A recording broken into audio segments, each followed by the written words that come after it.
Hey gang, Joe by Platt. Today we're continuing on our wine series. Today we're going to take the wine series in a new phase.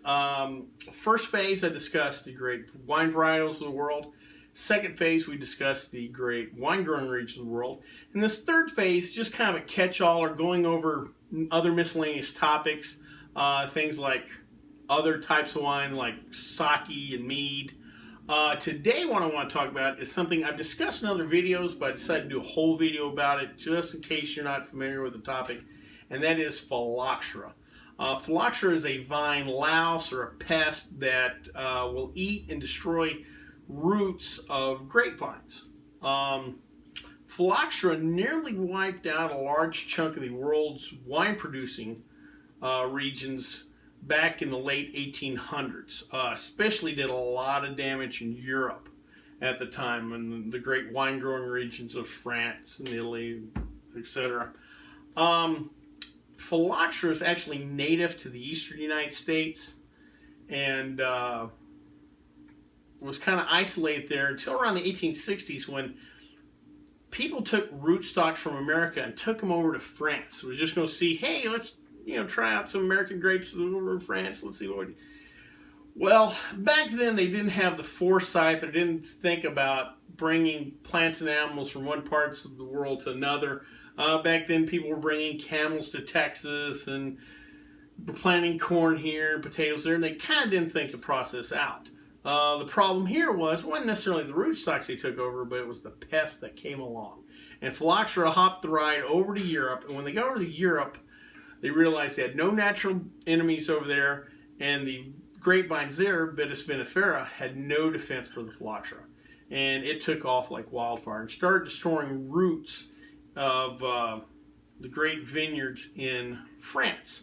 And at first they couldn't figure this out. First they thought they had a vine disease, and even when they spotted these pests, and phylloxera is very, very tiny, almost microscopic. You would need a little magnifying glass to see these. They just thought those pests were taking advantage of dead rootstocks. They were just eating dead vegetation. And it wasn't until kind of a happy accident happened that they realized what Phylloxera was doing.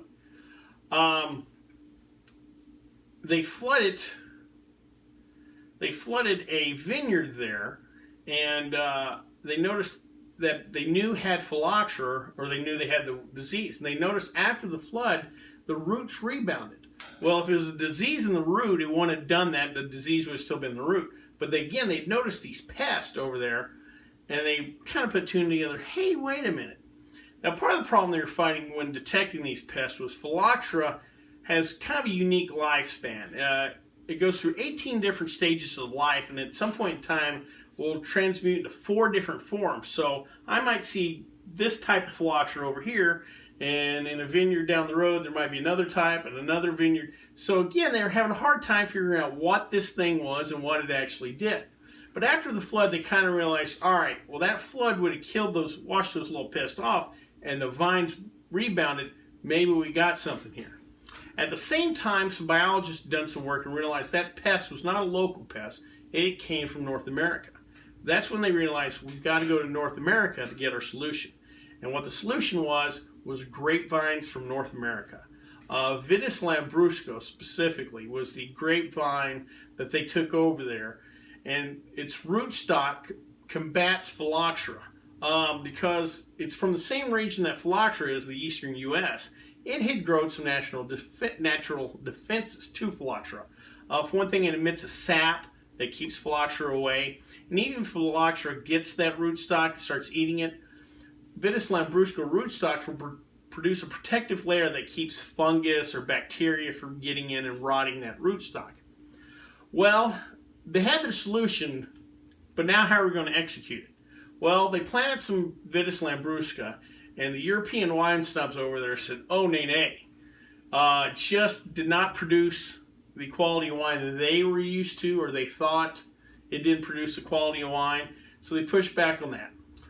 Some people at the same time were creating hybrids, where they were creating hybrids of Vitis lambrusco and Vitis vinifera. Again, the Europeans just did not think it made the quality of wine they're used to. Finally, what they did was take the grapevines, the classic French grapes, your Cabernets, Pinot Noirs, and they grafted them onto Vitis lambrusco rootstock. And that seemed like the solution. They kept the great grapes they were used to and those healthy vines that they still had, and they grafted to the rootstocks, and those rootstocks fought off phylloxera. So it kind of was their best of both worlds scenario. And still to this day, that is what people do. If you're planting a vineyard today, you're going to graft Vitis vinifera onto Vitis lambrusco rootstock. Because even though 150 years later, there's still no cure for phylloxera, and even in a world of Roundup and all these pesticides, they haven't created a pesticide to fight phylloxera. So that is the solution today. You drink a classic Burgundy, Bordeaux, something from France, German wine, what have you, you're most likely drinking something that has a Vitis lambrusco rootstock. There were certain parts of the world, though, that did luck out and dodge the phylloxera epidemic. Most notably is Chile. Chile is just so isolated with the Andes on the east, the Pacific on the west, Antarctica to the south, and the Atacama Desert to the north. Phylloxera just did not make it over there. Even though it did hit its neighbor Argentina, because those Andes Mountains worked as a buffer, never made it to Chile. A couple regions in Australia, southern and western Australia, did not get hit by the phylloxera epidemic. Again, those two regions are kind of isolated, even from the other Australian wine-growing regions, which did get hit. Also, Australia is fairly proactive on what plants and animals come over there and are brought in that could bring other pests. One area that just got plain lucky, and not a specific reason, was the Rieslings of Moselle. They, for whatever reason, did not get hit with phylloxera. Another area in Europe that dodged it was the vineyards on Mount Etna in Italy, and that's because of the volcanic soil there. Here in the U.S., Washington, the Columbia Valley region, which we touched on in an earlier video, no phylloxera because it's basically a desert there, and they irrigate with the water from the Columbia River, but the climate is so dry that phylloxera just does not survive there. And if you remember, we tried a wine that still had 100% vinifera rootstock. And you'll find in these regions, you're still on natural vinifera rootstock, and even some of the regions that have been growing wine for a long time, you'll have pre-phylloxera rootstocks on some of these. So the rootstocks are 120, 30, 40 years old plus. Very interesting to think about. Normally this is the part of the video where I try a glass of wine that's related to the topic we're talking about, because phylloxera affects practically everywhere in the world. I had a pretty wide swath to work with. So today what I decided to try was a wine with a Las Vegas theme. This is the Vegas Golden Knight Chardonnay. It's a 2016. A little backstory to this. The Vegas Golden Knights are the professional hockey team here in Las Vegas. And the gentleman that owns the Golden Knights is a gentleman named Bill Foley, and he owns a rather large wine portfolio. And when he got the franchise, he decided to create a line of wine to celebrate the team. And you're defending Western Conference champion, Golden Knights, just to let you know. And anyway, this is the Chardonnay. It's from the north coast of Sonoma.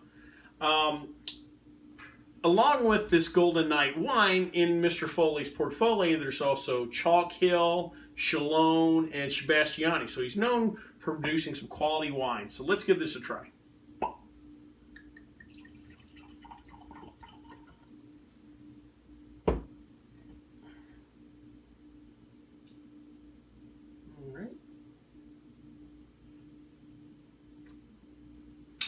That's nice. Chardonnay with a little substance. Get a little bit of that classic butteriness. Little body. It's kind of a medium finish. I mean, it kind of lingers a little bit.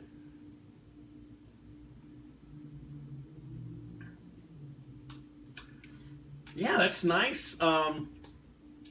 Little viscosity almost. Body. Just a touch of oak, not a lot of wood on it, but just a touch. little acidity on the side of the tongue. Yeah, just a nice full-bodied buttery Chardonnay, and probably the simplest way I could put it. Well, I hope you liked this video. If you did, please subscribe down below. Also, please like the video. Let YouTube know we're putting out good content. If you have any questions, comments, or concerns, you can leave them in the comment section, or you can always contact me on the Twitter page. Till next time, bottoms up.